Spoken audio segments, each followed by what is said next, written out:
معاشرے کے اندر محبت کو باقی رکھنا ہے، ہمدردی کو باقی رکھنا ہے، اتحاد کو باقی رکھنا ہے، تو ایک دوسرے کو معاف کرتے ہوئے زندگی گزارے. یہ اس نبی کی تعلیم ہے، اس نبی کا تاثر ہے. ہمیں اور آپ کو اس کو ساتھ رہ کر زندگی گزارنا ہے. اور اگر ایسے ہی اپنے جذبات کے ساتھ زندگی گزاریں گے تو پھر یہ نبی کی محبت کی علامت نہیں ہے، نبی کی تاثیر کی علامت نہیں ہے، نبی سے نسبت کی علامت نہیں ہے. صحابہ تو وہ تھے نبی کے ایک ایک عمل اور ایک ایک نقل کے لیے اپنے حقائق کی حیثیت کو نچھاور کرنے کے لیے تیار ہوتے ہیں. ایک حبشی صحابی نبی صلی اللہ علیہ وسلم کی ایک ایک نقل کو اپنی زندگی اتارنے کی کوشش کر رہے تھے. جب آپ نے دیکھا نبی صلی اللہ علیہ وسلم اپنے سر میں بیچ پہ مانگ نکال رہے ہیں، لیکن وہ حبشی صحابی جن کے بال بڑے سخت ہوتے ہیں، گھنگرالو ہوتے ہیں، ان کے سر میں کنگھی نہیں چلتی. جو ویسٹ انڈیز کے لوگ ہوتے ہیں ان کے سر کے بال بڑے سخت اور گھنگرالو ہوتے ہیں، وہ کنگھی نہیں کر سکتے. اسی واسطے وہ لوگ اپنے سر کے بال ہمیشہ مڑا کے رکھتے ہیں.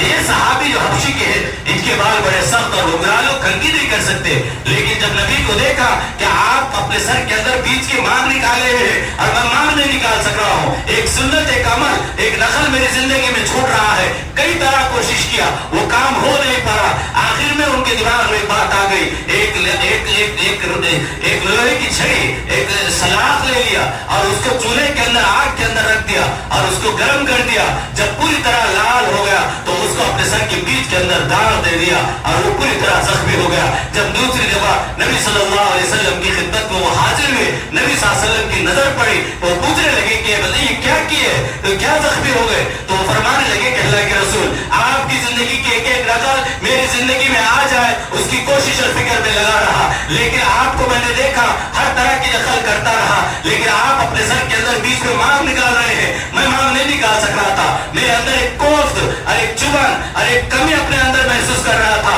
میں اس کمی کو کیسے پورا کروں؟ آخر مجھے ایک ہی صورت نظر آئی، اس سلاخ کو جلایا جائے، گرم کیا جائے اور اس کے ذریعے سے میں اپنے سر کے اندر داغ دے دوں تاکہ وہ ہمیشہ مانگ بنی رہے. یہ عمل کی نقل کرنے کی اس طرح کی کوشش کی. نبی صلی اللہ علیہ وسلم آپ کو سینے سے لگا اور دعائیں دی کہ کیسے صحابی ہے. فرمانے لگے کہ جس نے میری ایک سنت سے محبت کی گویا کہ اس نے مجھ سے محبت کی، اور جس نے مجھ سے محبت کی وہ کل قیامت کے دن میرے ساتھ جنت میں رہے گا. میرے محترم دوست اور بزرگوں، اس طرح لالچ ہمارے اندر پیدا ہونے کی ضرورت ہے کہ نبی کی زندگی ہمارے اندر کیسے داخل ہو، نبی کا عمل ہمارے اندر کیسے داخل ہو جائے. اس کے لیے ہم کو معلوم تو ہونا چاہیے نبی کی زندگی ہے کیا، نبی کب پیدا ہوئی، نبی کے والد کون ہے، نبی کے ماں کون ہے، نبی کے دادا کون ہے، نبی کے پردادا کون ہے، نبی کی اولاد کتنی ہے، یہ ہمیں کوئی پتہ ہی نہیں ہے. نہ ہم کو پتہ ہے، ہم بوڑھے ہو جا رہے، ہماری زندگی ختم ہو رہی ہے، ہم قبر میں پیر پہنچا چکے، لیکن ہمیں پتہ نہیں، کم سے کم اس بات کی بھی فکر نہیں کہ ہماری اولاد اس سے حاصل ہو جائے،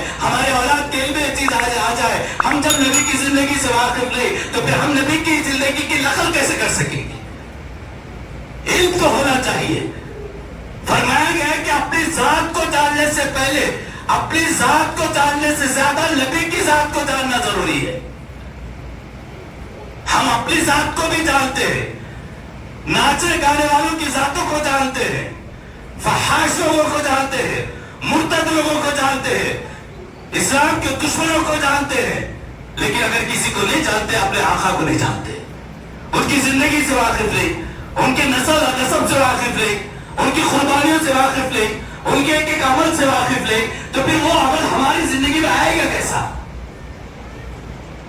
میرے محترم دوست اور بزرگوں، اپنی اولاد کو بڑے بڑے اسکولوں میں پڑھاتے ہیں، یونیورسٹیوں میں پڑھاتے ہیں، چھوٹے بچے کو 10-20 کلو کا وزن اس کے کندھے پہ ڈالتے. رحم نہیں آتا ماں باپ کو.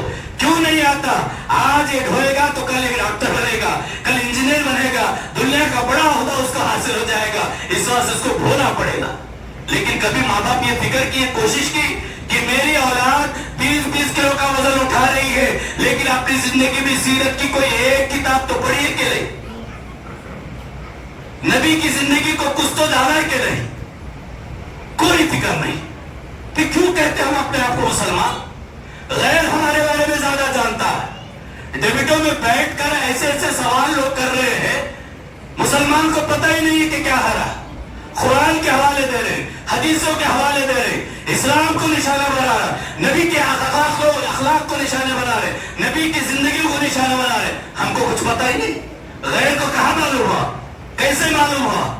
انہوں نے کوشش کی جاننے کی. اور اللہ کا کرم یہ ایسے کوشش کرنے میں لاکھوں کی تعداد میں اسلام میں بھی داخل ہو گئے. لیکن ہم مسلمان کے گھر میں پیدا ہوئے, مسلمان پیٹ پہ پیدا ہوئے, لیکن ہم کو اس نبی کا کلمہ, اس نبی کی زندگی سے واقفیت رہی. تو اس سے بڑے رونے کی بات اور کیا ہو سکتی ہے؟ آج ہم یہ روتے ہیں, لوگ ہمارے اوپر انگلی اٹھا رہے, لوگ ہم کو ستا رہے, لوگ ایسی تکلیفیں دے رہے, فلاں حکومت نے ایسا کیا, فلاں نے ایسا کیا. ہم دیکھیں کہ ہم کیسے ہیں, ہم نے اپنے دین کو بچانے کے لیے کیا کیا. ہماری زندگی میں, ہمارے گھروں میں جب وہ زندہ نہیں ہے, ہم غیروں پر انگلی اٹھانے سے کیا فائدہ ہوگا؟ میرے محترم دوست اور بزرگوں, ماں باپ کی ذمہ داری ہے, خود جانیں, خود مانیں, خود حاصل کریں, اپنی اولاد کی بھی فکر کریں. مرتے مرتے باپ پراپرٹی کو تقسیم کرنے کی فکر کر رہا, وہ بلڈنگ کون لے گا, وہ پلاٹ کس کو ملے گے, وہ کھیت کس کو دے گا, لیکن کوئی باپ اپنی اولاد کی آخرت کی فکر نہیں کر رہا. ام کنتم شہداء اذ حضر یعقوب الموت, حضرت یعقوب علیہ السلام کو دیکھیے جن کا ذکر قرآن میں ہے. کیا کہا جاتا ہے؟ اذ حضر یعقوب الموت اذ قال لبنیہ ما تعبدون من بعدی. کون کہہ رہا؟ ایک نبی ہے یعقوب علیہ السلام, وہ اپنے موت کے وقت, اپنے وفات کے وقت اپنے اولاد سے پوچھ رہے ہیں کہ میرے بعد تم کس کی عبادت کرو گے. پراپرٹی تقسیم کی بات نہیں ہو رہی, آخرت کی فکر ہو رہی. کون کہہ رہا ہے؟ نبی کہہ رہا. کس سے کہہ رہے؟ جن کی اولاد بھی نبی ہے, اولاد نبی ہے, ان کی فکر ایسی کہ میرے مرنے کے بعد تم کس کی پرستش کرو گے. یعقوب علیہ السلام وہ نبی ہے کہ جن کے بیٹے حضرت یعقوب یوسف علیہ السلام نبی ہیں. یعقوب علیہ السلام کے والد اسحاق علیہ السلام نبی ہیں. اسحاق علیہ السلام کے والد یعنی یعقوب علیہ السلام کے دادا حضرت ابراہیم علیہ السلام نبی ہیں.